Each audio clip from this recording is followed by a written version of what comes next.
Greetings and welcome to this edition of Positronic. I'm Barry P. Cook.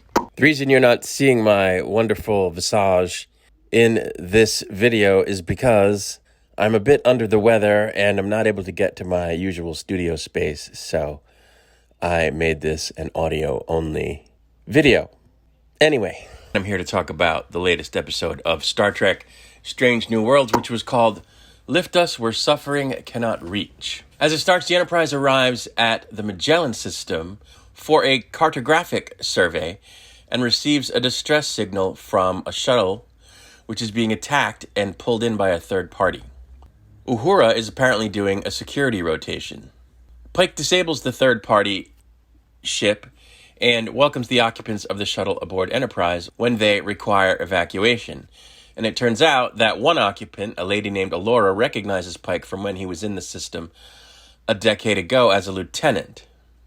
The man she's with insists to be taken to sickbay with a boy whom he is the biological father of.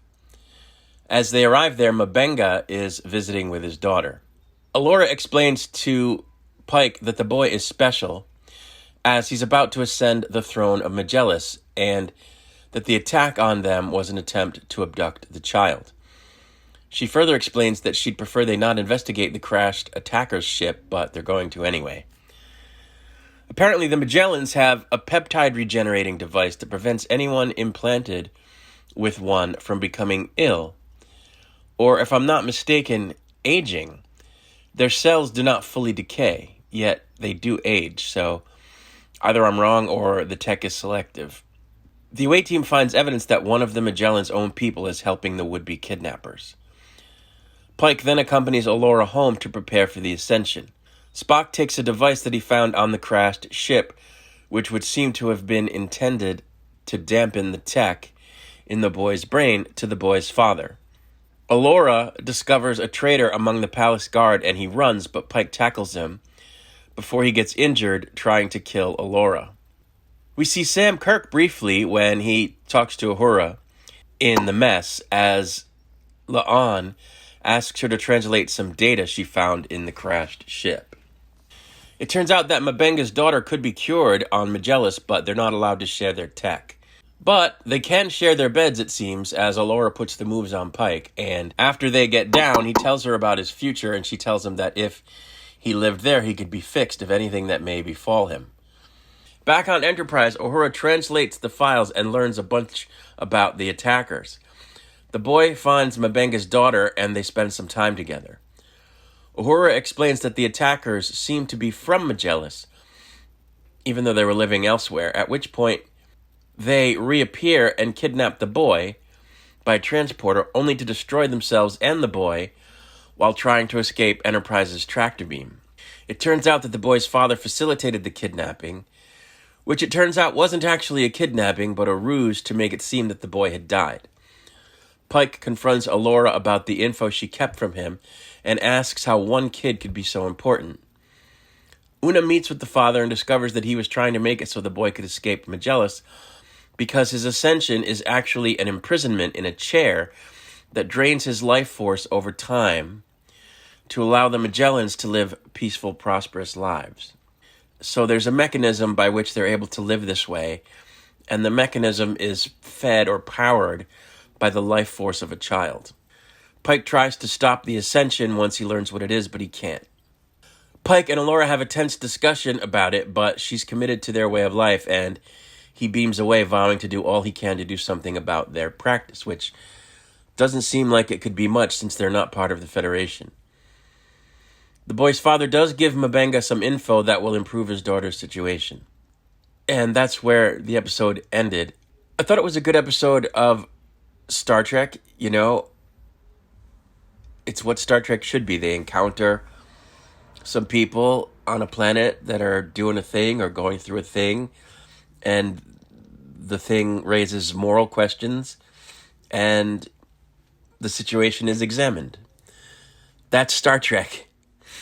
And, you know, she even asks Pike, Alora does, if it's the case that there isn't even one child who suffers in the Federation as a result of things being the way they are in the Federation, whereby most people live in peace and harmony. And he doesn't really answer the question, because I don't think he knows the answer. And it is a good question. Certainly in the real world, in just the United States, there are people who live impoverished lives at the bottom of our economic system, which is very, very lucrative for those at the top, who wouldn't be living that way, who would be living better if the gains at the top weren't so high, if there were more equitable distribution of the fruits of our economic system. So you can look at the US and say, yes, most people live between decent and great lives, especially compared to other countries in certain parts of the world.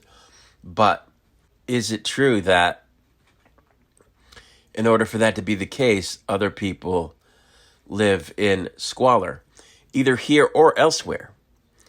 For example, a lot of the tech that we enjoy here, that we use here, that makes our lives easier, is assembled by people in third world countries who live impoverished lives. Or the components that go into them are mined by people who live impoverished lives.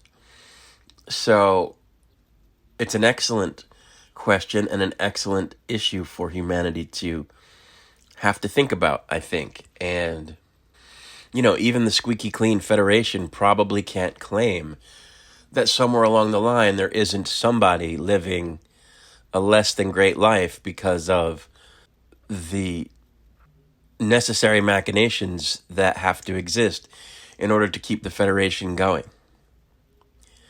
So it's just a reminder that, there's a cost to everything. And that we have to always be mindful of that, and that we have to always try to minimize that cost on others, at the very least.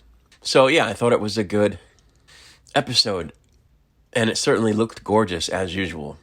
The other question I have is, did they ever get to the cartographic survey? Did they ever complete the cartographic survey that they went there to complete? They don't tell you. I'm assuming they did. Now, the question about this episode is, did they rip off this story from a book called The Ones Who Walk Away from Omelas by Ursula K. Le Guin, about exactly the same thing, a child who has to live an impoverished life or a torturous life in order for the rest of society to live really, really well. And it's about the people who said, you know what, we're not going along with this. Most of society can be okay with it, but we're not, and we're not going along with it. And they walk away from the prosperous society because they don't like what it's, the fact that it only exists the way it does because of the torment of this one kid. And there's audio of one of the producers of Star Trek, I don't know if it's Kurtzman, but one of them basically saying, yeah, the idea for this story came from this book. And it's like, really? Can you just do that? Isn't that like plagiarism? Like, I don't know. I mean, how many movies have there been about vampires and Frankenstein-like characters and, Orwellian type societies and things like that are all based on ideas from other authors, robot stories based on the works of Asimov. So I don't know, I guess a certain amount of it is normal and not anything that can be turned into a legal case. But it was pretty bold to come right out and say, yeah, we saw this book and we read this book and we thought, hey, why don't we do that on Star Trek? So I don't know, but anyway, I couldn't not mention that in this review because it's kind of like, the elephant in the room, which I only learned about, again, thanks to the nitpicking nerd, aka Major Grin. But yeah, that's my review, and I look forward to next week's episode. I'll be back with a review of that episode once it is released. Until then, as usual, I leave you with a wish of peace and long life.